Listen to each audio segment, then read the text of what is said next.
Fox News alert, President Trump making it very clear that if America has to get involved in Iran, it'll end on our terms. And it looks like he's preparing for any scenario. The E-4B Doomsday Plane just made an unexpected flight to D.C. The $500 million aircraft was designed to withstand nuclear blasts and keep top government officials safe when threats are off the charts. And it landed at Joint Base Andrews under the cover of night on Tuesday. Right now, the United States has two destroyers anchored in the Mediterranean, the USS Sullivans and the USS Thomas Hudner. Both of these $100 million platforms have been shooting down Iranian. Fox News alert, President Trump making it very clear that if America has to get involved in Iran, it'll end on our terms. And it looks like he's preparing for any scenario. The E-4B Doomsday Plane just made an unexpected flight to D.C. The $500 million aircraft was designed to withstand nuclear blasts and keep top government officials safe when threats are off the charts. And it landed at Joint Base Andrews under the cover of night on Tuesday. This Doomsday Plane was found landing in D.C. today. This plane was designed to protect not only the president, but his top officials from potential nuclear war. And these headlines are true, folks. Check this out.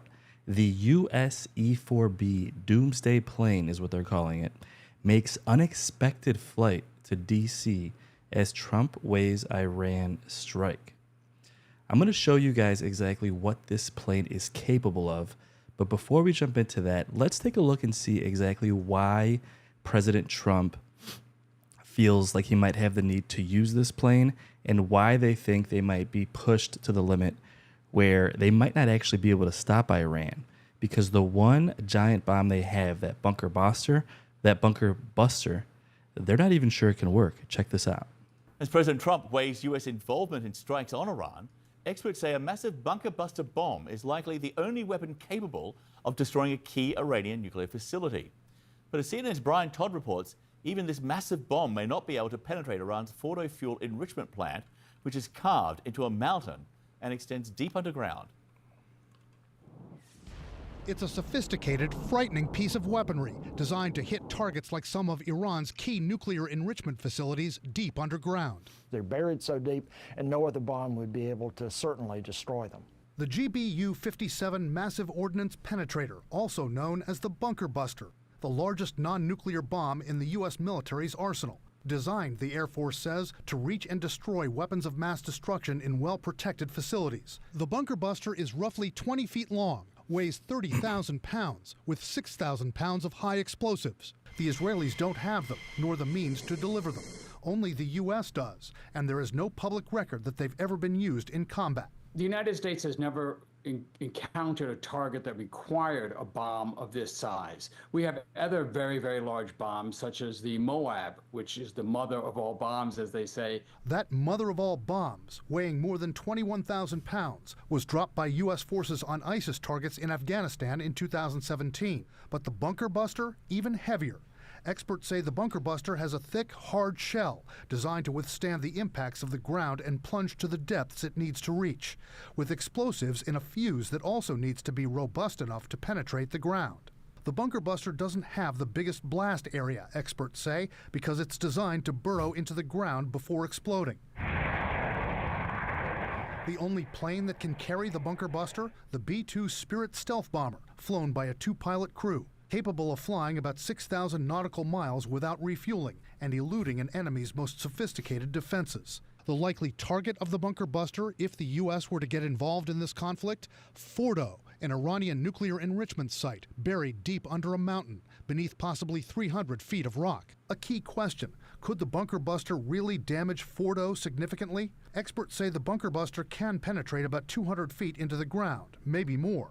But if the key targets at Fordo are about 300 feet under? One bomb isn't going to penetrate that. You're going to have multiple hits at the same spot. Drop a bomb, another B-2 comes in, drops another bomb in the crater of the first. Another key question is, would a strike on the Fordo nuclear facility cause a large radiation leak? 3 experts who spoke to CNN say a radiation leak would probably be limited to the immediate area. And So it looks like the main facility that Iran has left, the major facility to develop nuclear weapons, is buried so deep under a mountain and reinforced with concrete that there are questions as to whether or not this giant bunker buster bomb would even work. It's never had to be used in real life. Now, because of that, experts are saying, well, they could use multiple of these bombs, but then you have to drop them exactly of the previous bomb. That might not be as easy as it sounds. And even then, experts don't know if this would even work. Experts are saying it might just slow down the development of the bomb. And some people are questioning, why is President Trump loading up this massive plane, this Doomsday Plane is what they call it, that is made to survive through nuclear war? Now, some people are speculating that Trump and the administration think that Iran could potentially already have nuclear bombs and they're holding it in this underground facility, which is difficult to get to. Some people are speculating that they're on the brink of making these weapons just a few weeks away, which is actually why Israel said they attacked Iran in the first place. In any case, there are some signs that President Trump is genuinely preparing for nuclear war. Like we said, articles came out today. Headlines are saying, US E-4B, Doomsday Plane makes unexpected flight to DC as Trump weighs Iran strike. This is a $500 million plane, which is made to survive nuclear war. Let's take a look and see exactly what this plane is capable of. And again, a lot of people are speculating, why is this plane prepared for nuclear war to protect the president from nuclear war? Why is it now making an unexpected trip to DC? But let's take a look and see exactly what this plane is capable of.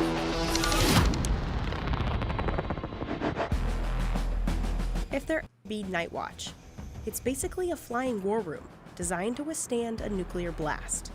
I like to think of the E-4B as kind of like a flying backup Pentagon, potentially more secure than the Pentagon. If you're seeing it at its maximum capability, which hopefully we never do, yeah, you're looking at an apocalyptic scenario, which is why it's affectionately known as the Doomsday Plane.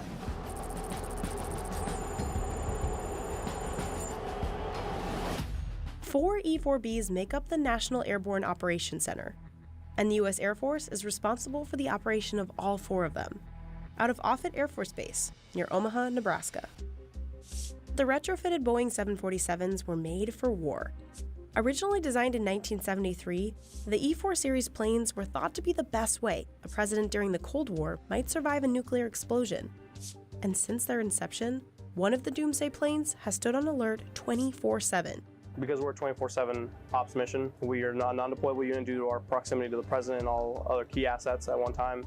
But day-to-day it is highly important because we can assume the role of a primary command center, much like the Pentagon is, much like STRATCOM can be. We can assume that role in the air as well. In the immediate aftermath of a nuclear blast, the President, the Secretary of Defense, and the Joint Chiefs of Staff would all be safe aboard the E-4B. From there, they could order nuclear strikes or execute emergency war orders. And while the majority of the E-4B's capabilities are classified, we do know a few things. The plane has 3 decks and can hold a crew of up to 112 people. With 4 massive engines, the E-4B can fly for 12 hours straight without refueling. But with aerial refueling capabilities, it could theoretically fly for several days. It costs nearly $160,000 per hour to fly the E-4B, making it the most expensive airplane the Air Force operates. And it's built to survive a nuclear blast. To prevent radiation, the windows have a wired mesh, similar to what you'd see on the window of a microwave. Equipment and wiring on board are hardened to survive an electromagnetic pulse. There's also thermal and nuclear shielding, and direct fire countermeasures. Aboard the plane, space is broken down to optimize war coordination. At the front of the plane, executive quarters house the senior military officials. The upper rest has 18 bunks available for the Air Force crew. They work 24-hour, 7-day shifts and sleep on board. Beneath that is the secure conference room, where the Joint Chiefs, President, and Secretary of Defense can give war orders. The briefing room is where officials can update the traveling press or battle staff on strategy and coordination efforts. In the center of the plane, officers from every branch of the military will hammer out a strategy in the event of a crisis. This space is known as the battle staff room, and all outside communication happens at the back of the aircraft, from the communication and technical control room. From here, operators can communicate with virtually anyone in the world, in any situation. It's designed that in the most austere environments during or after a nuclear war, it survives and can communicate from the most cutting-edge communications technology to old, antiquated communications technology. We have the ability to endure and communicate with fielded forces and the rest of the U.S. government. That bubble on top of the E-4B is where all the communication technology is held. It's called the Ray Dome, and an estimated 67 satellite dishes and antennas are kept here. The E-4B has more communication capabilities than Air Force One. There's even a 5-mile-long tail that can be extended behind the plane to allow for communication with submarines that are underwater. But even with all the fancy communication tech, you'd be surprised at how old school the rest of the technology on board is. There's no digital and there's no touchscreens. Everything is analog, and that's on purpose. That vintage vibe continues throughout the airplane. The E-4B doesn't really have windows, and it's actually really drab on the inside. You're looking at kind of a beige color that looks like it came straight out of the 1970s or 80s, which it did. The Doomsday Plane's utilitarian nature is completely intentional, to keep the focus on the job at hand, preparing for the worst.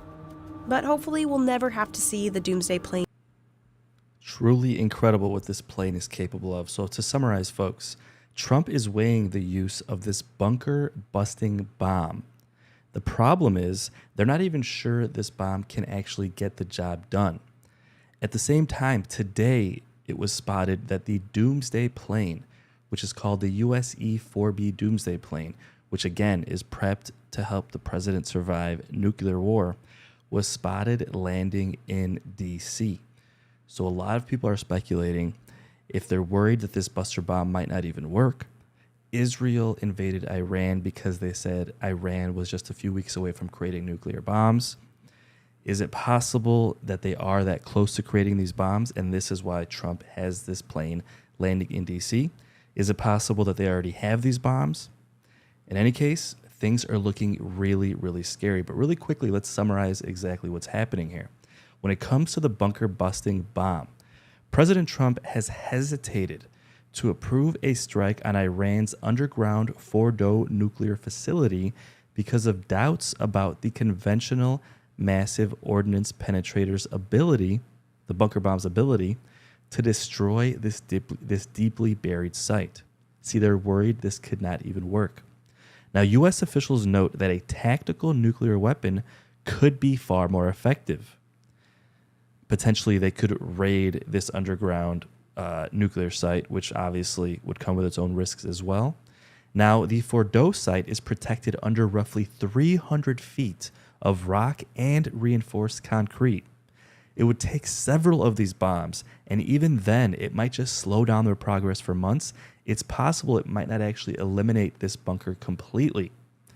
Now, while Israeli officials and proponents like Ted Cruz are backing the use of these giant bunker bombs, Trump is weighing his options. Again, they're not even sure it could work. At the same time today, this Doomsday Plane, which is built to protect the president from nuclear war, was seen landing in D.C. today. If you see this headline on your screen, the Doomsday Plane landed in D.C. Now, a U.S. Air Force 4B Night Watch, which is nicknamed the Doomsday Plane, was observed landing in Washington, D.C. today. This aircraft serves as a survivable airborne command post for the President, the Secretary of Defense, and Joint Chiefs in the event of a national emergency or even nuclear war.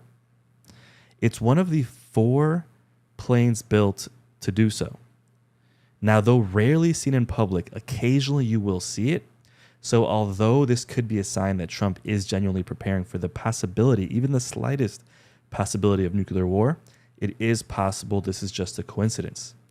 Let me know your thoughts on that, folks. Trump actually gave a couple of interviews today. Let's take a quick look and see what he had to say. It's possible that you're going to have to fight for them not to have nuclear. I don't want to fight either. I'm not looking to fight. But if it's a choice between fighting and them having a nuclear weapon, you have to do what you have to do. Maybe we won't have to fight. Don't forget, we haven't been fighting. I have ideas as to what to do, but I haven't made a final. I like to make the final decision 1 second before it's due, because things change. I mean, especially with war, things change with war. It can go from one extreme to the other. War is very bad. There was no reason for this to be a war. Therefore, you may have to fight, and maybe it'll end, and maybe it'll end very quickly. But there's no way that you can allow, whether you have to fight or not, you can allow Iran to have a nuclear weapon, because the entire world will blow up. The entire world would blow up, Trump says. Guys, let me know your thoughts in the comments. If you like this content, if you like these news updates, please like this video. Please subscribe. It really helps support my work and support the channel. Appreciate you guys tuning in. Let me know your thoughts in the comments. Do you think the fact that this quote-unquote doomsday plane was seen landing in D.C., which again was built to survive nuclear war, do you think that's a sign that Trump is at least slightly worried about nuclear outbreak? Do you think this bunker busting bomb could actually work when this facility is 300 feet under mountain rock and reinforced concrete? Let me know your thoughts in the comments. Either way, things are heating up incredibly. Trump has given a 2-week timeline to make a decision as to whether or not he's going to use this bomb. So we should have plenty of updates. Again, thank you so much for tuning in. Hope you're doing well. Hit the like button, hit subscribe, and I'll keep you posted as things develop. Take care, and we'll see you on the next video.